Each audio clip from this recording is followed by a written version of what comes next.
Telangana SC ST commission chairman Bakki Venkataiah హన్మకొండలో పర్యటించిన అనంతరం మాట్లాడుతూ భద్రకాళి ఆలయం సమీపంలోని చెరబండరాజు కాలనీ వాసులకు నీరు అందించకుండా, కరెంటు ఇవ్వకుండా తీవ్ర ఇబ్బందులకు గురిచేస్తున్నారని ఆగ్రహం వ్యక్తం చేశారు.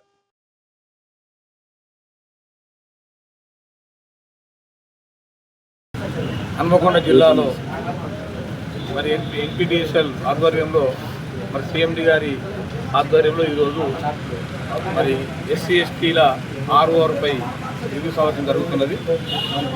ఇక్కడ ఎస్సీ/ఎస్టీలకు మరి ఆర్ఓఆర్ విషయంలో కానీ, ప్రమోషన్లో కానీ, పోస్టర్లో కానీ ఏమైనా అన్యాయం జరిగిన దాన్ని ఉంటే తప్పకుండా మరి న్యాయం చేయాలని చెప్పి దాని మీద ఈరోజు సమావేశం ఏర్పాటు చేయడం జరిగింది.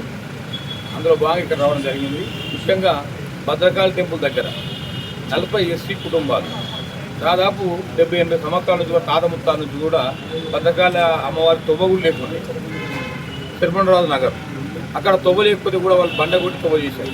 అక్కడ కరెంటు బంద్ చేస్తూ ఉన్నారు, వాళ్ళు నీళ్లు బంద్ చేస్తూ ఉన్నారు, నానా ఇబ్బంది పెడతా ఉన్నారు. మా కమిషన్ దృష్టికి వచ్చింది. నేను అక్కడికి ఇప్పుడు ఈ మీటింగ్ కాగానే 4 గంటలకు అక్కడ సందర్శిస్తాను.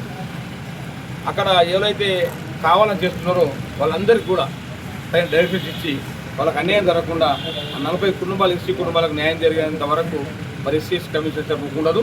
నేను కలెక్టర్కి కానీ, ఇక్కడ సిపి గారికి కానీ, ఇక్కడ మున్సిపల్ కమిషనర్, జిహెచ్ఎంసీ కమిషనర్ కానీ ఒక డైరెక్షన్ ఇస్తూ ఉన్నా తప్పకుండా వాళ్ళకు కరెంటు పునరుద్ధరించాలి, వాళ్ళ నీరు పునరుద్ధరించాలి, లేకపోతే వాళ్ళకు కఠినమైన చర్యలు ఉంటాయని చెప్పి కూడా ఈ సందర్భంగా హెచ్చరిక చేస్తాం.